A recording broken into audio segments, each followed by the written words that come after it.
Sony has done it again. If you're looking for the best noise cancelling headphones for the music, well, you're going to get a lot of recommendations, one of which will likely be the Sony WH1000 XM5s. At the time of this video, these retail for £299, and these by today's standards are still a very, very good pair of headphones. However, Sony has a new champion in 2025, the WH1000 XM6. The launch day price on these are £400 and there are 3 color options, black, silver and midnight blue. So some of the questions you might have about the XM6 are, what's new? What can these do that the XM5s can't? Do they sound better? Are they better at noise cancelling? And ultimately, are they worth spending the extra money on, or are the XM5s the better deal now? So I'm going to do my best to answer all of those questions for you guys in this video so that you can make a more well-informed decision when it comes to choosing between these two. And I'll even do an ANC side-by-side test so you can hear for yourself how good the noise cancelling is on the XM6. And for those of you who are bass heads out there, I'll even do a little bass test side-by-side between these two to see if there are any improvements there. And definitely keep in mind, whenever you see the midnight blue color, that is the XM5s. And whenever you see the black, it is the XM6. And before we get into the design upgrades on the XM6, there is something really important that you need to know about the EQs on these headphones. And I only learned about this recently when I was at Sony's own studio 5020 in Madrid, and I learned this directly from the sound engineers who tuned these headphones. I think you're going to want to hear about that. Anyway, let's get a look at the design. Here's what's new. The hinges have been redesigned with an all-new stainless steel folding mechanism. This allows the headphones to fold right down, which is an instant win for the XM6, as the XM5s could not do this at all. And another big advantage to this hinge redesign is when you put them on, there's a lot more movement like this. So if you have one ear further back or further forward, these should fit your ears regardless, because they can be set up asymmetrically, so they don't have to be the same on both sides. Also, the way in which they twist now allows them to sit flat against your chest if you want to wear them like this. The headband shape, as you can see, has been widened, and also the headband padding is now wider. This improves the weight distribution across the top of your head, and I instantly noticed a big improvement in the comfort due to this change. The power button is now circular and kind of dips slightly inwards, making it easier to find with your finger and less likely to mistake for the noise cancelling button. And that definitely is something I did quite a lot with the XM5s. The analog headphone jack, the ANC and ambient aware button, and the smooth slide are exactly the same as the XM5s. The capacitive touch controls have not changed, although the surface is more circular now, and it still has that quick attention mode where you place your hand over the right ear cup. That activates the ambient pass-through so you can have a conversation. I found this to be an invaluable feature when you've got noise cancelling on and someone's trying to talk to you. The padding on the ear cups and the headband appear to be the same soft fit leather, and the padding on the ear cups and the headband is replaceable, but you can't do it yourself. But you can do it at a Sony service center. Now here's another design upgrade. The ear cups are now one seamless piece. If you look closely at the XM5s, you'll notice there's a little seam that runs down the side. And I do believe that having less interconnecting parts on the ear cups themselves will actually reduce any unwanted vibrations at those joints. Another upgrade that Sony have said they've made to the XM6 ear cups is that now they have an anti-fingerprint finish. And this was actually something that I did complain about on the previous ones when I reviewed them. And here's my thoughts on that. Yes, they show less fingerprints, but they still show fingerprints. So if that's something that bothers you, I would recommend you either go for the silver or the midnight blue, because I got a feeling this black pair shows way more fingerprints than the other two. The XM5 grills sat just below the surface and they had this kind of gold accent. The XM6 grills are now in line with the top of the ear cup, and the color of the grill matches the rest of the headphone. And another advantage of this design change is that this is much less likely to collect dust now, and there are more mics than before. The XM5s had a total of 8 mics on board, and the XM6 have 12. There were 4 outside and 2 inside each ear cup, which is a significant upgrade, and this should improve the noise cancelling and the ambient pass-through and the voice call quality. This is a huge upgrade. The XM6 uses a brand new noise cancelling QN3 chip, which is said to be 7 times faster than the QN1 chip used in the XM5s, whilst being just as power efficient. And I was told by Sony that the XM6 uses an all new algorithm that's been redesigned from the ground up for noise cancelling, and sound suppression in the mid to high frequencies have been significantly improved. Well, that's what they told me, but I think you should be the judge. So let's do a noise cancelling test, XM6 versus XM5. Okay, this is the ambient pass-through mode on the XM5s. So this is where it allows the sound to pass through so you can have a conversation. This is the ambient pass-through mode on the XM6. Is it better than the XM5s? Let me know. This is the passive noise cancelling. Testing 1, 2, 3, 1, 2, 3. So this is what you can expect with ANC switched off. I'm going to introduce some noise now.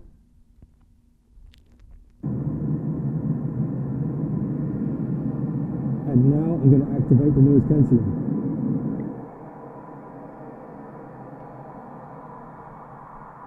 Now let's activate noise cancelling.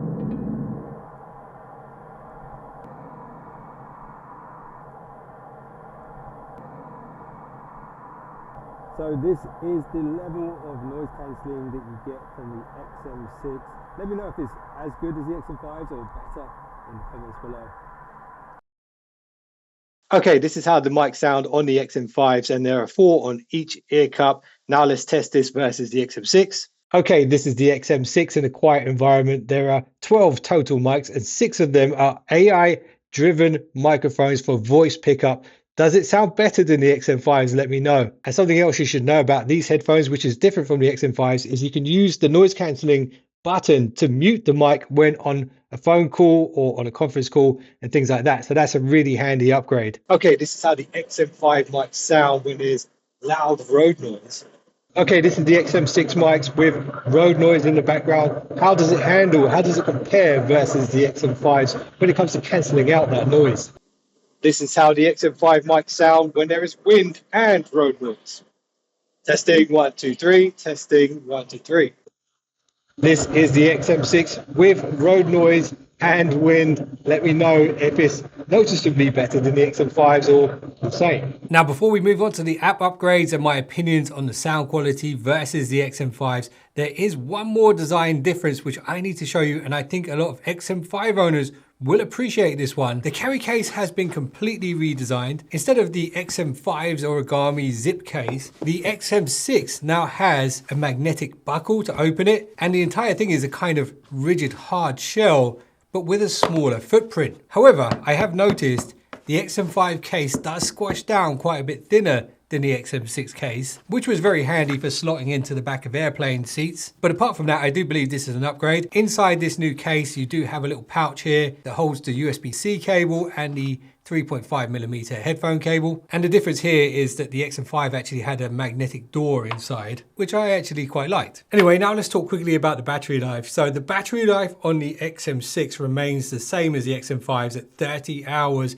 with ANC on. The quick charge functionality is incredible with just 3 minutes charge, giving it 3 hours of playback with ANC on. Now, I did put the XM6 through a 24-hour burn-in process to loosen up the drivers, and I managed to drain the power completely down to 0 from 75%, which was the battery level that they were on when I first got them out of the box. And then of course, because I ran them down, that gave me the opportunity to test the recharge time. So in just 10 minutes, the XM6 went from 0 to 23% at a 15-watt charging speed. And it was then that I discovered another upgrade. And some people might overlook the importance of this, but the XM6 can be charged whilst listening to them, whereas the XM5s couldn't. So if these ran out on a plane, which these have done on me in the past, you would have to not use them for a while to let them recharge, so then you could use them again. Whereas these, you could carry on using them as long as you want, as long as you've got a power supply. But the downside to charging this way is that if you do charge these headphones whilst they are powered on, the charging speed drops down dramatically to just 2 watts. And because of that, that completely ruined my recharge timing test. But I can tell you it took me just over an hour to fully charge these, but of course it can be done faster if you leave them powered down. All right, now let's talk about the upgrades that Sony have made on the software side of things via their Sound Connect app. Now, a couple of things that have been improved that you won't be able to see here within the app is that Sony have improved their adaptive noise cancelling optimizer. So this is the software that adjusts the noise cancelling levels based on the sound around you. And of course, the added mics here will definitely help with that. And there's a brand new adaptive ambient sound algorithm that actually adjusts the audio according to the surrounding sounds as well. So that's something we didn't have on the XM5s. And there is something here that has really impressed me, and it is within the listening modes. You have the standard, which is for music and just general listening. But if you're watching a movie on a plane or when you're traveling, this new cinema mode is absolutely fantastic. It can take your typical stereo audio signal and transform it and upscale it into 360 audio. And you can see there, Bravia 3D surround, and it really does work well. It's like you're sitting inside a movie theater when you switch this mode on. And then there's also the background music mode. So this changes the EQ to make your audio sound like it's coming from somewhere in the distance. And there are 3 different scenarios here that you can choose from.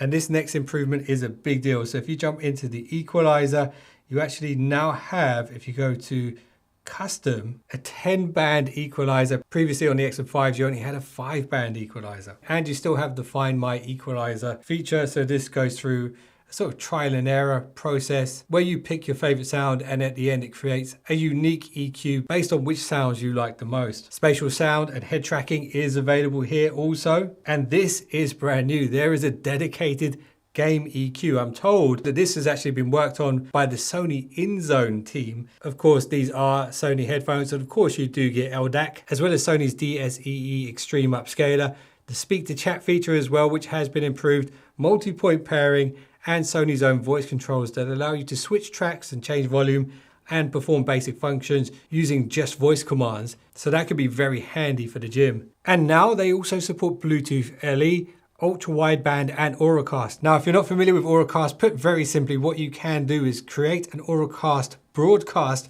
from one device, and then multiple, in fact, almost infinite amount of headphones that support Auracast can connect to that one broadcast. So this does mean if you're on a plane and you're watching something on your phone, you could share the audio to the person next to you if you wanted to via Auracast, but their headphones have to support it, and these headphones do. All right, now let's talk about some of the physical audio upgrades. So the XM6 uses a brand new 30mm carbon fiber composite driver with a new soft edge. So it's more flexible, and in theory, this should allow the driver to push more air and generally be more powerful. There's also a newly designed noise shaper to better disperse the sound waves.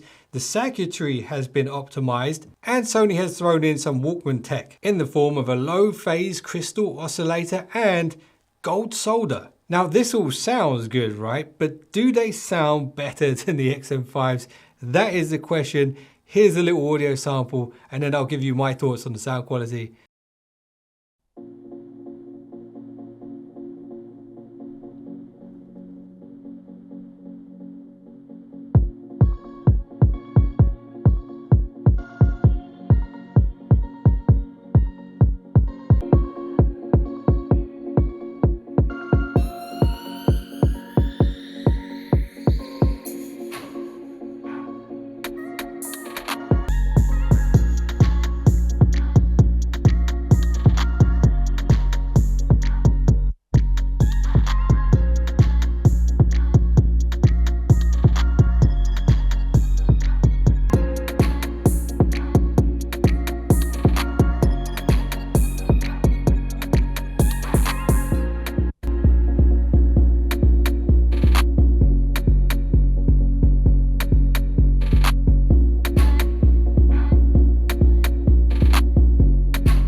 So I tested the XM5 versus the XM6 side by side using the LDAC codec, which is the best codec you can use with these headphones. And when testing the XM6 with more classic styles, you can definitely feel that there's more power in the vocal range and more power just overall. The vocals sound cleaner due to audibly clearer separation in the mids and the high frequencies. And this adds to that sense of spaciousness within the headphones. And you do get this really nice wide soundstage. Not to say that the XM5s don't have that, but the XM6 in this area are just better. Now, when I listen to bass heavy tracks, like this one from Post Malone. I'll be honest, the bass on the XM5s still blows my mind, but side by side using the default EQ, the bass levels are really quite similar on the two headphones. But there is one noticeable difference.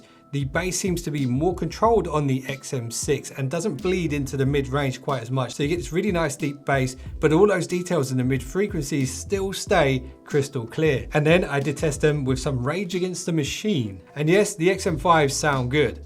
They sound very good, in fact, but the XM6 just sound better. And I think it's their ability to deliver those higher pitched details on the drums and things like that, and the nuances in the music, whilst at the same time being able to hit those power levels that you will appreciate the most if you're into bass. So in my opinion, if like me, you do own the XM5s, I would say that these, based off the sound quality and the improvements with the comfort and even the software, these are definitely worth the upgrade. And if you've never tried a pair of Sony headphones and you're not upgrading, you're looking for your first pair, well then you could go for the XM5s, and if these come down to around the £200 price point, that would be an absolute bargain. But if you do have the budget for the XM6, then I would definitely say go for these. They're more future-proof, they sound better, they're more comfortable. They look pretty much the same, but ultimately I do believe the XM6 is the better sound investment. Oh, and I almost forgot to tell you about that really important bit of information that I learned whilst in Madrid, sitting next to one of the sound engineers that actually dialed in the EQ for these very headphones. A lot of people don't realize this about Sony's signature sound. You know, the one that the Sony sound engineers purpose-built this driver for, the sound signature that they worked tirelessly on to perfect. It is actually only active when you leave the EQ mode switched off. So with that in mind, that's how I did my comparison between the sound quality on these two headphones. Anyway, I hope you got some value out of this video and it helped you make a decision between the XM5 and the XM6. Let me know which one you think is the better deal. And if you just subscribed, you're now one of the finest subscribers known to man. I'll see you in the next one. Don't be late.